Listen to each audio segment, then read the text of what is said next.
কৃষ্ণ হরি বলে শ্রুতি গুরু ভক্তমণ্ডলী সকল ভক্তবৃন্দের আঙ্গারাতুল চরণে জানাই শতকোটি দণ্ডবোধ প্রণাম ভক্তি গ্রহণ করবেন। হরে কৃষ্ণ।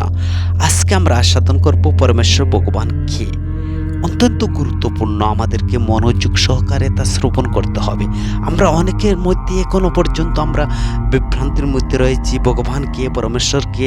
অনেকে আমরা শিবকে ভগবান বলি, কেউ বলছি পরমেশ্বর ভগবান, কেউ ব্রহ্মাকে বলছি, কেউ বিষ্ণুকে বলছি, কেউ দেবতাকে আবার ভগবান বলে পূজা করছি।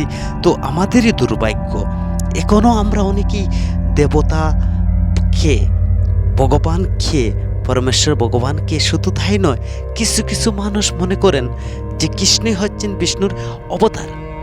তো এইভাবে তো আমি যদি বলি বিষ্ণুর অবতার, কেউ বলছেন শিব ভগবান, এইভাবে তো বললে তো হবে না। আমাদেরকে তো শাস্ত্র প্রমাণ থাকতে হবে।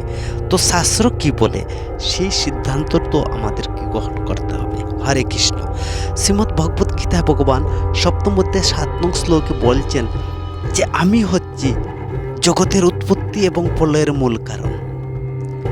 তো শ্রীকৃষ্ণ হচ্ছেন পরমেশ্বর ভগবান, আদি পুরুষ। শ্রীকৃষ্ণ থেকে সমস্ত স্থাবর জঙ্গম প্রকাশিত হয়েছে।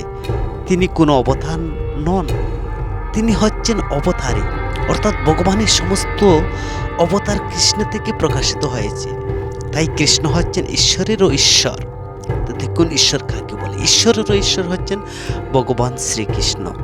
তাই তিনি হচ্ছেন পরমেশ্বর। শাস্ত্রে শ্রীকৃষ্ণের অবতারের কথা বলা হয়েছে, যেমন পুরুষ অবতার, গুণ অবতার, লীলা অবতার, শক্তাবেশ অবতার, যুগ অবতার এবং মন্বন্তর অবতার রয়েছে। তো এই সকল অবতার হচ্ছেন শ্রীকৃষ্ণের অংশ বা কলা, যা ভাগবতে বর্ণনা করা রয়েছে। এতদাংশ কলা পুষ্ণ কৃষ্ণস্থ ভগবান স্বয়ং। বিশেষ কোনো কার্য সাধনের উদ্দেশ্যে যুগে যুগে এইসব অবতারের প্রকাশিত হয়। আর শ্রীকৃষ্ণের অংশ অবতারের প্রতি যুগে যুগে অবতীর্ণ হলে স্বয়ং কৃষ্ণ কিন্তু প্রতি যুগে যুগে তিনি আসেন না। তিনি সহস্র চতুর্যুগে মাত্র একবার তিনি আসেন। সত্য, তেতা, দাপর, কলি, এই 4টি যুগ 1000 বার হবে আবর্তিত হলে, মানে 864 কোটি বছর মাত্র একবার ভগবান আসবেন এই ধরাধামে। আর কৃষ্ণ যখন আসেন, তার ধাম, তার পার্ষদ সকলকে নিয়ে তিনি অবতীর্ণ হন। শ্রীয় পার্ষদ সহ তিনি অবতরী। ব্রহ্মা তিনি ব্রহ্মসংহিতায় বলছেন, ঈশ্বর পরম কৃষ্ণ সচ্চিদানন্দ বিগ্রহ অনাদিরাদি গোবিন্দ সর্বকারণম। কৃষ্ণ হচ্ছেন পরমেশ্বর ঈশ্বর। তিনি বিগ্রহ আনন্দদায়ক। তিনি সর্বদা বিগ্রহের আনন্দ প্রদান করেন। তিনি সকল অবতারের আদি এবং সকল কারণেরই পরম কারণ। তিনি হচ্ছেন পরমেশ্বর ভগবান। ভগবত বিজ্ঞান ভগবানের স্বরূপ। বিভিন্ন শক্তির তত্ত্ব বিশ্লেষণ করে ভৌতিক শক্তিকে প্রকৃতি বা ভগবানের বিভিন্ন পুরুষ অবতারের শক্তি বলা হয়। সেই সম্বন্ধে সাতত্বতন্ত্রে বলা হয়েছে যে প্রকৃতি সৃষ্টির নিমিত্ত ভগবান শ্রীকৃষ্ণ তিনি সাংস 3 অবতারে তিনি সৃষ্টির লীলা করেন। ভগবান শ্রীকৃষ্ণ 3 জন বিষ্ণুরূপে প্রকট হন। প্রথম হচ্ছেন মহাবিষ্ণু, মহত্তত্ত্ব নামে সম্পূর্ণ ভৌতিক শক্তির তিনি সৃজন করেন। আর দ্বিতীয় হচ্ছেন যে গর্ভোদকশায়ী বিষ্ণু সমস্ত ব্রহ্মাণ্ডে নানাবিধ সৃষ্টির করবার জন্য তার মধ্যে তিনি প্রবেশ করেন। তৃতীয় হচ্ছেন ক্ষীরোদকশায়ী বিষ্ণু পরমাত্মা রূপে তিনি সমস্ত বিশ্ব ব্রহ্মাণ্ডে পরিব্যাপ্ত করেন। এমনকি তিনি পরমাণুগুলোর মধ্যেও বিরাজ করেন। এই 3 প্রকার বিষ্ণু তত্ত্ব সম্বন্ধে যিনি অবগত, তিনি এই জড়জগতের বন্ধন থেকে মুক্তি লাভ করেন এবং তিনি মুক্তির যোগ্য। এই জগতে ভগবানের অনন্ত শক্তির একটি সাময়িক প্রকাশ। জড়জগতের প্রতিটি কার্যকলাপ ভগবান শ্রীকৃষ্ণের আংশিক প্রকাশ। এই 3 বিষ্ণুর পরিচালনা সাধিত হয়। তাদেরকে বলা হয় ভগবানের পুরুষ অবতার। আর সাধারণত যারা ভগবান শ্রীকৃষ্ণের তত্ত্ব সম্বন্ধে অবগত নয়, তারা মনে করে যে এই জড়জগৎটি জীবের ভোগের জন্য এবং জীব হচ্ছে পুরুষ প্রকৃতির কারণ, নিয়ন্তা এবং ভোক্তা।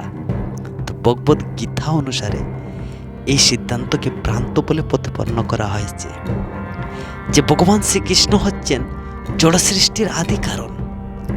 শ্রীমদ্ ভাগবতে এই কথা প্রমাণিত। হয়েছে। জড়া সৃষ্টির যে সমস্ত উপাদান হচ্ছে ভগবানের বিন্যাস শক্তি, এমনকি নির্বিশেষবাদীদের পরম লক্ষ্য ব্রহ্মজ্যোতি হচ্ছে পরম ব্রহ্মের অভিব্যক্ত ভগবানের একটি চিন্ময় শক্তি। বৈকুণ্ঠের মধ্যে ব্রহ্মজ্যোতির চিন্ময় বৈচিত্র্য নেই। নির্বিশেষবাদীরা এই ব্রহ্মজ্যোতি তাদের পরম লক্ষ্য বলে মনে করে। পরমাত্মার প্রকাশ ক্রিয়োদকশায়ী বিষ্ণুর অস্থায়ী সর্বাব্যাপক রূপ চিৎ জগতে পরমাত্মা রূপে তিনি অভিব্যক্তি, নিত্য এবং শাশ্বত নয়। সুতরাং যথার্থ পরম তত্ত্ব হচ্ছেন পরম পুরুষোত্তম ভগবান শ্রীকৃষ্ণ। তিনি পূর্ণ শক্তিমান পুরুষ এবং বিভিন্ন অন্তরঙ্গা বহিরঙ্গা শক্তি তিনি সমন্বয়ে রয়েছেন। তো পূর্বে উল্লেখ অনুসারে আমরা বলতে পারি যে প্রকৃতির প্রধান যে 8টি রূপ অভিব্যক্ত হয়েছে, মাটি, জল, অগ্নি, বায়ু, আকাশকে বলা হয় পঞ্চমহাভূত বা স্থূল সৃষ্টি। তাদের মধ্যে নিহিত আছে 5টি ইন্দ্রিয় বিষয়। বৌদ্ধ জগতের শব্দ, স্পর্শ, রূপ, রস, গন্ধ। জড়বিজ্ঞানে এই 10টি তত্ত্বই আছে, আর কিছুই নেই। কিন্তু অন্য 3টি তত্ত্ব হচ্ছে যে মন, বুদ্ধি, অহংকার সম্পর্কে জড়বাদীদের কোনো গুরুত্ব দেন না। তো সব কিছুর পরম উৎস হচ্ছে শ্রীকৃষ্ণকে না জানার ফলে এই যে পূর্ণ জ্ঞানে হতে পারে না। আমি আমার এই যে মিথ্যা অহংকার জড় অস্তিত্বের মূল কারণ। এর মধ্যে বিষয়ভোগের 10টি ইন্দ্রিয়ের সমাবেশ রয়েছে। বুদ্ধি বলতে মহত্তত্ত্বের নামক সমগ্র প্রকৃত সৃষ্টি বোঝায়। এইভাবে ভগবান ভিন্ন 8টি শক্তি থেকে জড়জগতের 24টি তত্ত্বের প্রকাশ করেন। তো সাংখ্য দর্শনের বিষয়বস্তু এই ভিন্ন তত্ত্ব প্রকৃতপক্ষে শ্রীকৃষ্ণের শক্তি থেকে উৎপন্ন হয়, কিন্তু আমরা সাংখ্য দার্শনিকরা শ্রীকৃষ্ণের সর্বকারণের পরম কারণ বলে মনে করে জানতে পারে না নির্বিশেষবাদী। তো তারা শ্রীকৃষ্ণের যে বহিরঙ্গা শক্তির সাংখ্য দর্শনের বিষয়বস্তু, যা ভগবদ্গীতায় ভগবান বর্ণনা করছেন, তিনি বলছেন যে অপরায়ম ইত তু অন্যম প্রকৃতিবিধি মে পরম জীবভূত মহাবাহ মায়া ইদম ধার্যতে জগত। তিনি বলছেন যে এই মহাবাহ, এই নিকৃষ্ট প্রকৃতি ব্যতীত আমার আরেকটি উৎকৃষ্ট প্রকৃতি রয়েছে, আর এই প্রকৃতি চৈতন্য স্বরূপা ও জীবভূতা, আর সেই শক্তি থেকে সমস্ত জীব নিঃসৃত হয়ে এই জড়জগতে আসছে। এখানে স্পষ্ট বলা হয়েছে জীব ভগবানের পরাপ্রকৃতি উৎকৃষ্টা শক্তির অন্তর্গত। ভগবান অনুৎকৃষ্টা শক্তি হচ্ছে জড়জগতের যা ভূমি, জল, অগ্নি, বায়ু, মন, বুদ্ধি, অহংকার নামক উপাদানগুলোর দ্বারা প্রমাণিত হয়। জড়জগৎ স্থূল পদার্থ, ভূমি, জল, বায়ু, অগ্নি, আকাশ, সূক্ষ্ম পদার্থ, মন, বুদ্ধি, অহংকার, এইসবগুলো ভগবানের অনুৎকৃষ্টা শক্তি থেকে উৎপন্ন হয়েছে। আর এই অনুৎকৃষ্টা শক্তিকে কাজে লাগিয়ে অভীষ্ট সিদ্ধির চেষ্টা করছে যে জীব, সে হচ্ছে ভগবানের উৎকৃষ্ট শক্তি, এবং আর ওই শক্তির প্রভাবে সমস্ত জড়জগৎ সক্রিয় হয়ে থাকে। ভগবানের উৎকৃষ্ট শক্তি জীবের দ্বারা সক্রিয় না হলে বিশ্ব ব্রহ্মাণ্ড কর্ম সাধিত হতো না।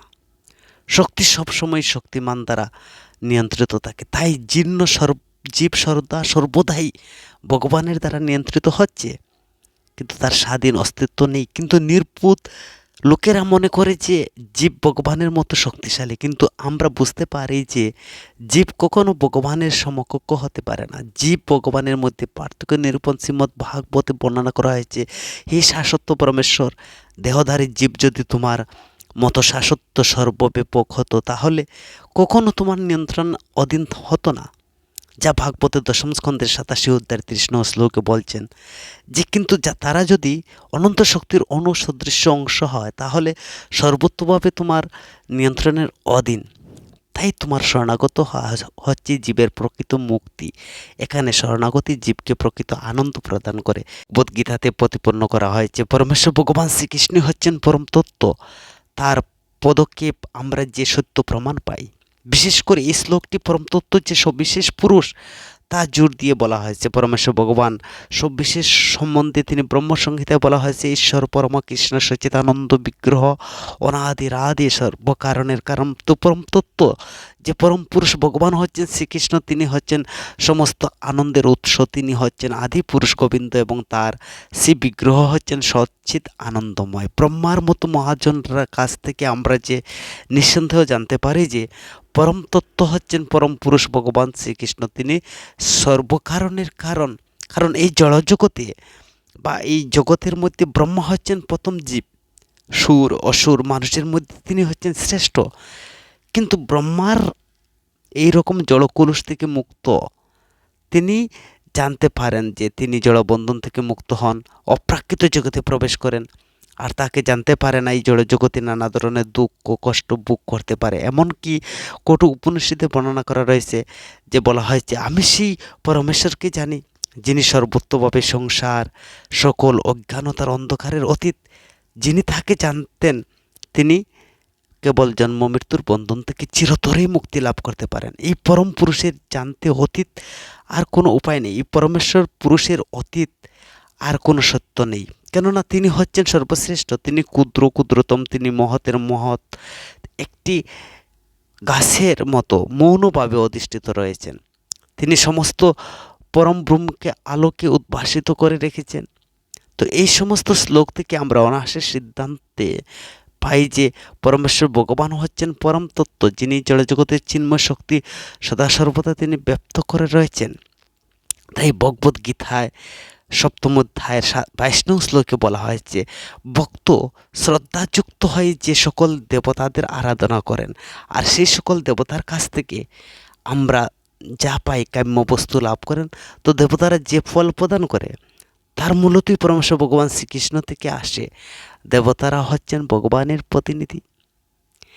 শ্রী চৈতন্য মহাপ্রভু তিনি বলেছেন একেলা ঈশ্বর কৃষ্ণ, আর সব বুদ্ধ একমাত্র শ্রীকৃষ্ণই হচ্ছেন পরম পুরুষ, আর বাকি সব হচ্ছেন তার নিত্য দাস। যেমন কেউ বিদ্যাদেবীর পূজা করছেন, কেউ ধন সম্পদের দেবীর পূজা করছেন, অগ্নি দেবতার পূজা করছেন, বায়ু দেবতার পূজা করছেন, পবন দেবতার পূজা করছেন, বৃষ্টি দেবতার পূজা করছেন, ইন্দ্রদেবের পূজা করছেন। পরমেশ্বর ভগবান শ্রীকৃষ্ণ হচ্ছেন ষড়ঐশ্বর্যপূর্ণ। একমাত্র শ্রীকৃষ্ণের মধ্যে এই 6টি গুণ পূর্ণরূপে দেখা যায়। সমস্ত ঐশ্বর্য, সমস্ত বীর্য, সমস্ত শ্রী, সমস্ত জ্ঞান, সমস্ত বৈরাগ্য শ্রীকৃষ্ণ হচ্ছেন ঈশ্বরের ঈশ্বর পরমেশ্বর ভগবান বলা হয়। তার সমান বা তার ঊর্ধ্বে আর কেউ নেই। পরম বৈষ্ণব দেবাদিদেব মহাদেবও কিছু অমৃত বাণী করেছেন। তিনি বলছেন যে যে ব্যক্তি জড়া প্রকৃতি ও সমস্ত জীবের নিয়ন্তা, সেই পরমেশ্বর ভগবান শ্রীকৃষ্ণের শরণাগত হও, তিনি আমার অত্যন্ত প্রিয়। যা বলছেন তিনি ভাগবতের 4th স্কন্দের 24 অধ্যায়ের 28নং শ্লোকে, যে সমগ্র সৃষ্টির মুক্তিদাতা কেবল একজনই, পরমেশ্বর ভগবান শ্রীকৃষ্ণ।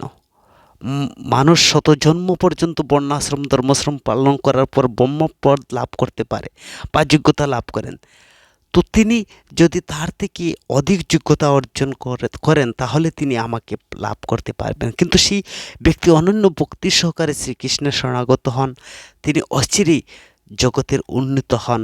আমি সেই অন্যান্য দেবতারা এই জড়জগতে বিনাশের পর সেই লোকই প্রাপ্ত হন, যা ভাগবতে বর্ণনা করা রয়েছে 4th স্কন্দের 24 অধ্যায়ের 29নং শ্লোকে।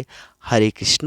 তো আমরা আজকে পরমেশ্বর ভগবানকে সেই সম্পর্কে গীতা ভাগবত শাস্ত্রভিত্তিক জানলাম। পরমেশ্বর ভগবান হচ্ছেন একমাত্র শ্রীকৃষ্ণ।